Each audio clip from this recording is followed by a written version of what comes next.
मुलगा आईचं ऐकत नाही. स्वामी समर्थांची ही सेवा करून पहा. कधी कधी आई आपल्या मुलासाठी सगळं काही करते. त्याच्या सुखासाठी स्वतःचं सुख बाजूला ठेवते. त्याच्या भविष्यासाठी रात्रंदिवस काळजी करते. पण एक वेळ अशी येते, मुलगा आईचं ऐकत नाही.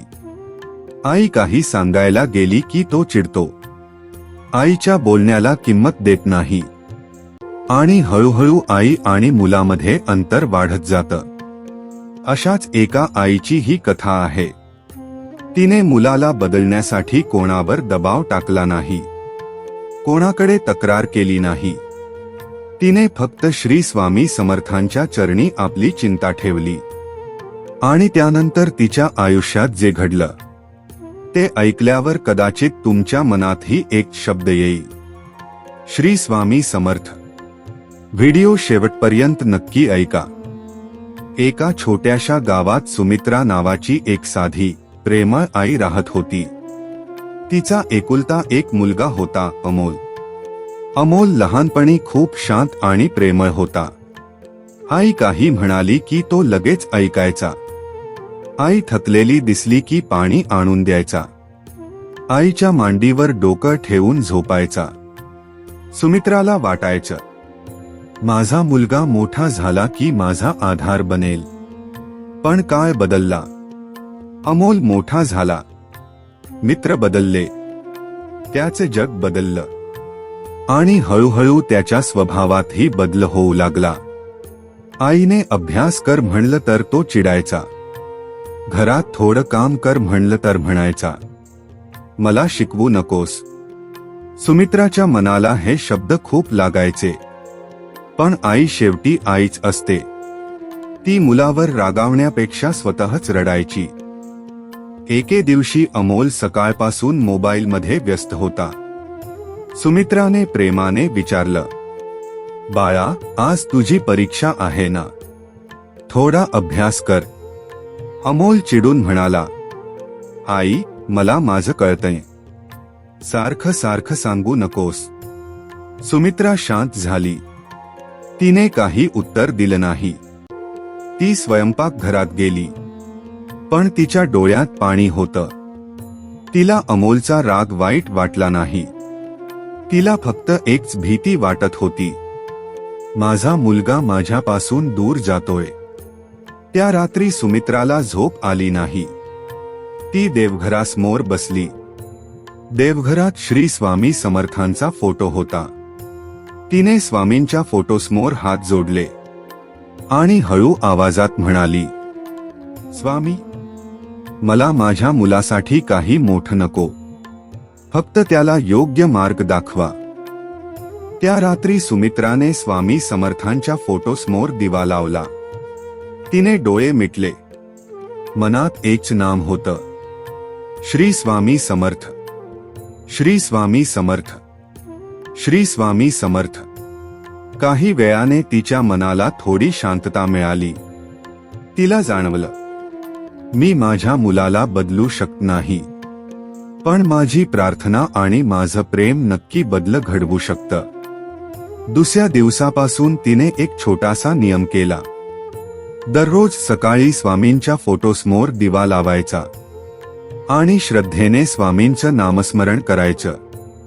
ती मुलासाठी स्वामींकडे हट्ट करायची नाही. फक्त एवढंच म्हणायची, स्वामी, माझ्या मुलाला सद्बुद्धी द्या. काही दिवस गेले. अमोलच्या वागण्यात लगेच काही मोठा बदल झाला नाही. तो अजूनही आईशी कधी कधी चिडून बोलायचा. एक दिवस तर त्याने रागाच्या भरात आईला म्हटलं, माझ्या आयुष्यात सारखं लक्ष घालू नकोस. हे ऐकून सुमित्राचं मन तुटलं. पण त्या दिवशी तिने पहिल्यांदा अमोलला उत्तर दिलं नाही. ती शांतपणे म्हणाली, ठीक आहे बाळा, पण कधीही तुला माझी गरज वाटली तर मी तुझ्यासाठी इथेच आहे. अमोल काही बोलला नाही. तो घराबाहेर निघून गेला. सुमित्रा पुन्हा स्वामींच्या फोटोसमोर बसली. तिने डोळ्यांतलं पाणी पुसलं आणि म्हणाली, स्वामी, माझं मन दुखलं आहे. पण माझ्या मुलाबद्दल माझ्या मनात राग येऊ देऊ नका. त्या रात्री अमोल उशिरा घरी आला. तो नेहमीप्रमाणे मोबाईलमध्ये नव्हता. तो खूप शांत होता.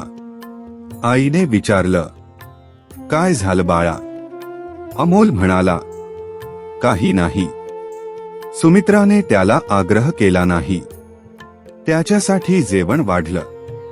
अमोल शांतपणे जेवला आणि अचानक त्याने विचारलं, आई, तू रोज देवासमोर काय म्हणतेस? सुमित्रा थोडी आश्चर्यचकित झाली. ती हसली आणि म्हणाली, मी तुझ्यासाठी स्वामींकडे प्रार्थना करते. अमोलने काही उत्तर दिलं नाही. पण त्या रात्री पहिल्यांदा त्याने आईच्या चेहऱ्याकडे बराच वेळ पाहिलं. दुसऱ्या दिवशी अमोल कॉलेजला गेला. तिथे त्याच्या एका मित्राची आई त्याला भेटायला आली होती. ती आपल्या मुलासाठी डबा घेऊन आली होती. अमोल काही क्षण तिच्याकडे पाहत राहिला. त्याला स्वतःची आई आठवली. आई सुद्धा रोज त्याच्यासाठी डबा बनवते. तो कधी तिचं कौतुक करत नाही. आई त्याला अभ्यास कर म्हणते, कारण तिला त्याचं भविष्य चांगलं हवं आहे. आई त्याला वेळेवर घरी ये म्हणते, कारण तिला त्याची काळजी असते. आणि आपण तिच्यावरच रागावतो. त्या दिवशी अमोलच्या मनात पहिल्यांदा अपराधीपणाची भावना आली. त्या संध्याकाळी अमोल घरी आला. सुमित्रा स्वयंपाक करत होती. अमोल काही क्षण तिच्याकडे पाहत उभा राहिला. मग म्हणाला, आई. सुमित्राने मागे वळून पाहिलं. काय रे? अमोल हळू आवाजात म्हणाला, आज मी तुझ्यासाठी काही आणलं आहे. त्याने आईच्या हातात एक छोटासा प्रसाद ठेवला. सुमित्राच्या डोळ्यात पाणी आलं. ती म्हणाली, हे कशाला? अमोल म्हणाला, काही नाही, फक्त असंच. पण आईला कळलं होतं, हा फक्त प्रसाद नव्हता. हा तिच्या मुलाच्या मनात सुरू झालेल्या बदलाचा पहिला संकेत होता. त्या रात्री सुमित्रा स्वामींच्या फोटोसमोर बसली. तिने हात जोडले. पण यावेळी तिच्या डोळ्यात दुःख नव्हतं. तिच्या डोळ्यात आनंदाश्रू होते. ती म्हणाली, स्वामी, मी माझ्या मुलाला बदलण्यासाठी तुमच्याकडे आले होते. पण तुम्ही आधी माझंच मन बदललं. तिला जाणवलं, कधी कधी आपण देवाकडे एखादी गोष्ट मागतो, पण देव आपल्याला त्यापेक्षा मोठं काहीतरी देतो. मनाची शांतता, संयम आणि योग्य वेळेची वाट पाहण्याची शक्ती. मित्रांनो, इथे एक महत्वाची गोष्ट समजून घ्या. स्वामी समर्थांची सेवा म्हणजे फक्त दिवा लावणे किंवा नामस्मरण करणे एवढंच नाही. स्वामींची खरी सेवा म्हणजे आईवडिलांचा आदर करणे, गरजू व्यक्तीला मदत करणे, मनात अहंकार न ठेवणे, कोणाला दुखावलं असेल तर मनापासून माफी मागणे, आणि सर्वात महत्त्वाचं, देवावर श्रद्धा ठेवून स्वतःचे कर्म चांगले ठेवणे. सुमित्रानेही हेच केलं. तिने मुलावर जबरदस्ती केली नाही. तिने त्याला शाप दिला नाही. तिने फक्त प्रेम, संयम आणि स्वामींचं नामस्मरण सोडलं नाही. काही दिवसांनी अमोल स्वतः आईजवळ बसला. तो म्हणाला, आई, मी तुला खूप वेळा दुखावलं. मला माफ कर. सुमित्राने त्याला जवळ घेतलं. ती काही बोलू शकली नाही. फक्त तिच्या डोळ्यांतून अश्रू वाहत होते. अमोल म्हणाला, तू माझ्यासाठी एवढं करतेस आणि मी तुलाच रागावतो.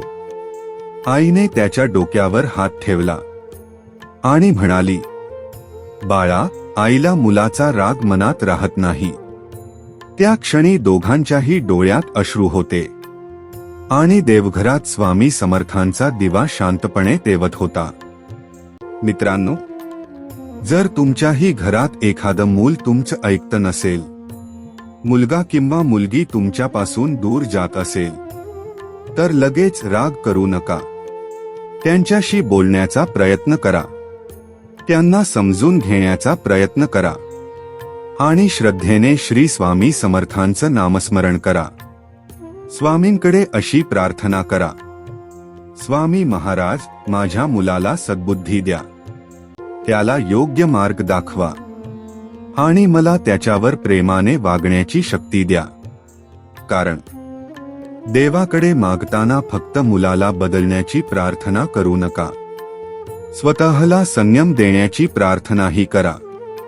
कधी कधी मुलाला बदलायला वेळ लागतो, पण आईची खरी प्रार्थना कधीच वाया जात नाही. श्री स्वामी समर्थ आपल्या प्रत्येक भक्ताच्या घरावर कृपा ठेवोत. ज्यांच्या घरी मुलांबद्दल चिंता आहे त्यांनी कमेंटमध्ये श्रद्धेने लिहा, श्री स्वामी समर्थ. आणि हा व्हिडिओ त्या आईवडिलांपर्यंत नक्की पोहोचवा ज्यांच्या मनात आपल्या मुलांसाठी चिंता आहे. श्री स्वामी समर्थ.